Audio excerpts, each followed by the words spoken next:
The governor is not above the constitution. We will not relent. The governor must be made to obey the constitution. There is no going back. We will not stop until he realizes that he's not above the constitution.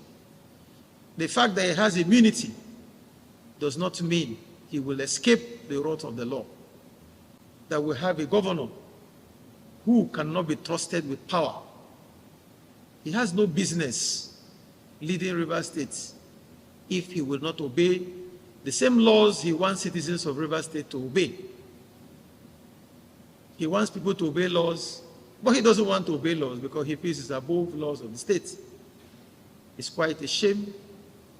It's quite an anathema, an aberration that must not be allowed to come. They will bow to this state.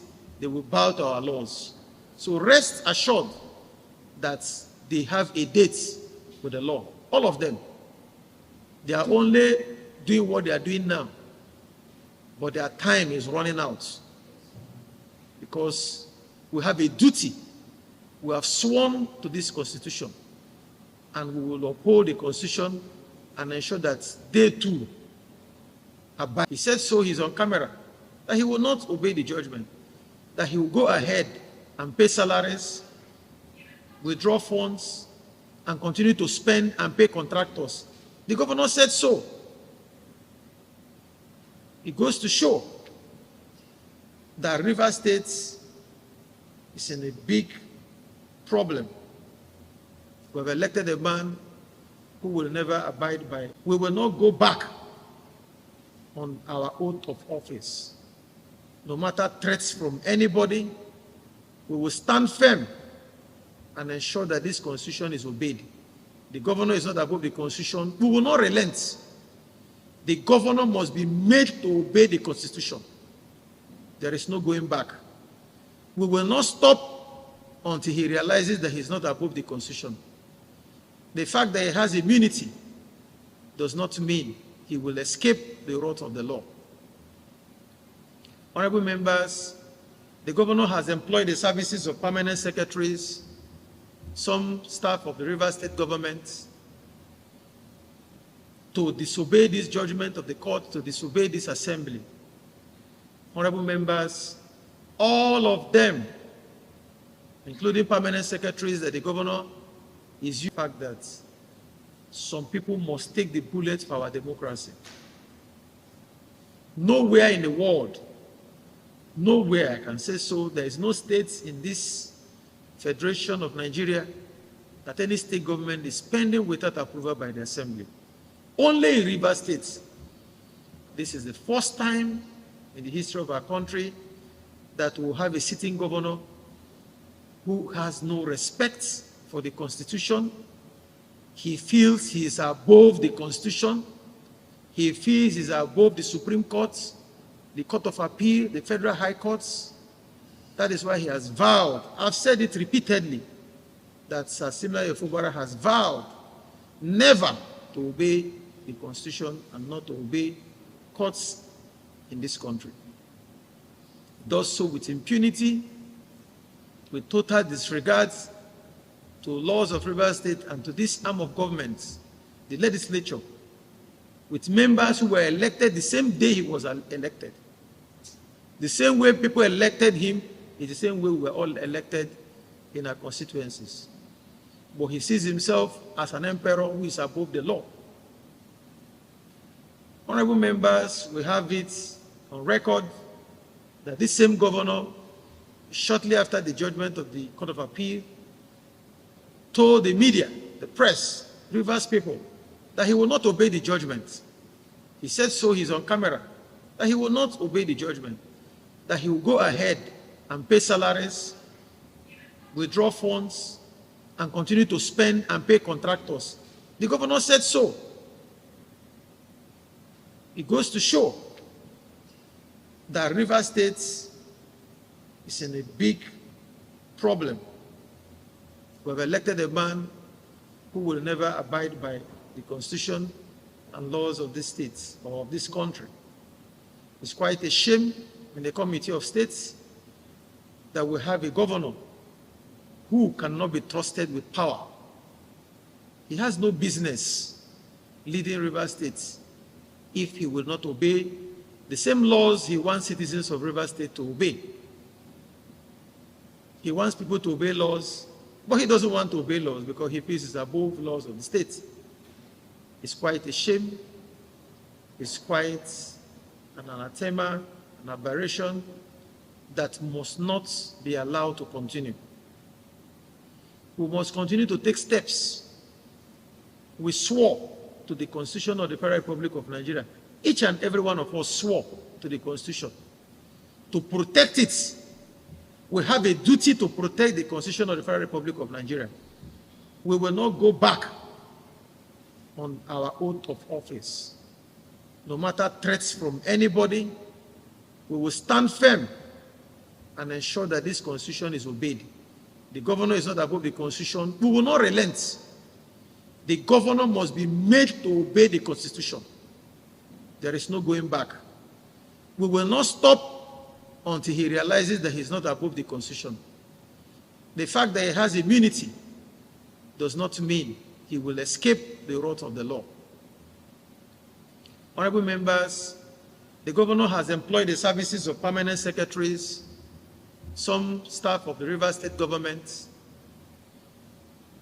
to disobey this judgment of the court, to disobey this assembly. Honorable members, all of them, including permanent secretaries that the governor is using, the Accountant General of Rivers State, all those impostors in the states who are claiming to be commissioners, who are not commissioners of Rivers State, spending taxpayers' money without approval, will all face the law.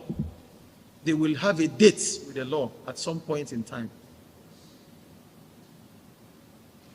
Make no mistake about it. All those who are claiming to be commissioners who were never screened, who are parading themselves as commissioners of Rivers State government, they were never screened in line with the Constitution of the Federal Republic of Nigeria. They are spending taxpayers' money without approval. They have no authority to approve or spend taxpayers' money. They are doing so with the order of the governor. All of them should know that they don't have immunity. None of them has immunity. Only the governor. Even the governor, his immunity will expire one day. But those of them helping the governor to circumvent the law, disobey and trample upon our constitution, should know that there is a legislature in this country that are ready to ensure that this constitution is obeyed. And we'll stop at nothing towards our efforts in ensuring that the constitution is obeyed. And we believe that they will bow to the constitution. They will bow to the states. They will bow to our laws. So rest assured that they have a date with the law. All of them. They are only doing what they are doing now. But their time is running out. Because we have a duty. We have sworn to this constitution. And we will uphold the constitution and ensure that they too abide by the constitution. So, honorable members, I thank you all for all your efforts. Be not cowed. Don't be cowed by those who are doing everything against the constitution. So we thank the judge of the Federal High Court for standing by the constitution of this country, and all 5 declarations made in these judgments, and the order in these judgments, 6 of them in all, 1 order, 5 declarations, remain the law today. They're in consonance with the law, and we don't expect the banks, including Zenith Bank, Access Bank, the Central Bank of Nigeria, and all other defendants in this suit to go against these judgments. If they do, we will take necessary steps to ensure that they comply with this judgment and the Constitution. So once again, honorable members, I thank you. I commend you. Don't forget what I said, that you are heroes of our democracy. This landmark judgment and other judgments delivered in the ensuing drama in Rivers State has singled us out as people who continue to uphold the Constitution, as people who are standing firm by the Constitution. I know that students of political science, students of government, researchers, political scientists, they are all researching, and I know the Rivers State matter will form the basis for many research projects or theses in our universities, even in our tertiary, within and outside the country. So I know that we're on the right path, and God will bless us for standing firm for Rivers people, for saying that taxpayers' funds cannot be expended without conforming with our laws and the Constitution. So, members, I thank you so much. God bless all of you. And know it, I've said it over and over, that those to bring to your notice that in that suit, a judgment has been delivered. Mr. Speaker, in the Federal High Court of Nigeria in Abuja Judicial Division holding at Abuja, suit number FHC/ABJ/984/2024, delivered by Justice J.O. Abdul Malik, the judge that delivered the judgment. Mr. Speaker, in his submission, he rightly said that this House did a resolution to shut down on government expenditure because the executive arm of government was not in compliance with our ground norm, the 1999 Constitution. Mr. Speaker, this House simply went to court to seek clear interpretations of Section 120, Section 121, and Section 122 of our ground norm. And the court agreed with the submission of counsel who represented the State House of Assembly. Mr. Speaker, facts admitted need no further proof. Our Constitution was written in clear and unambiguous terms, such that including us, who are not judges, who are not at the bench, we can get a copy and read and understand clearly what the Constitution says.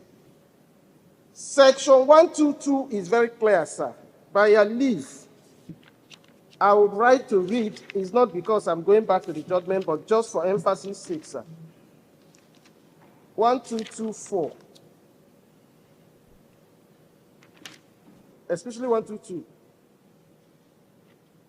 No, 121, sir, sorry. 1214.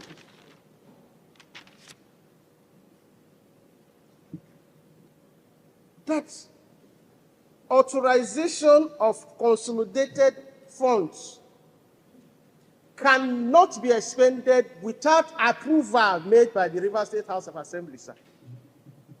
And the court, in its wisdom, agreed entirely with all our submissions. So, for me, I want my colleagues to understand that when we sit here and make laws and make resolutions, we send out to the general public. We are not doing it because we want to enchant anybody, but we are doing it upon the sacred mandate given to us to represent our people. Mr. Speaker, like I always say, equity aid the vigilant and not the indolent. So I will commend you, Mr. Speaker.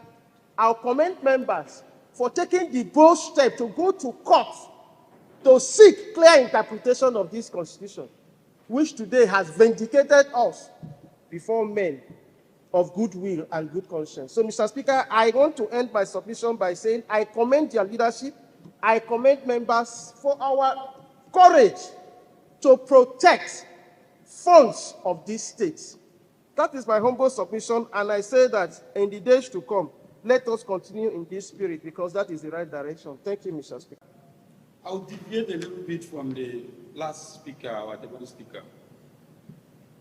Mr. Speaker, let me clearly state that in Order 16, Rule 1, clearly states that before a house can sit and do the business of the day, it must form a quorum. Again, Section 96 of the 1999 Constitution affirms that, and the purported budget that was nullified by Omotosho, by the appeal court, and again has gone to Justice Omotosho, and again has gone to the Federal High Court, Justice J.O. Malik, has clearly put a stop to further expenditure starting from July 1st. It's a welcome development. Mr. Speaker, it is so surprising that 4 men will sit down and approve an appropriation bill of a state like Rivers State. It is abnormal. It is unheard of. It has never happened before. Just like a commentator said, if we allow this to go on, one day, one man will be given an appropriation bill to approve. So, Mr. Speaker, I commend the Speaker of this House and members for taking the bold step to take this matter to Federal High Court for further interpretation, which has been interpreted to us and has been laid before the House. I commend other speakers to please rise up to the occasion and speak. Thank you, Mr. Speaker.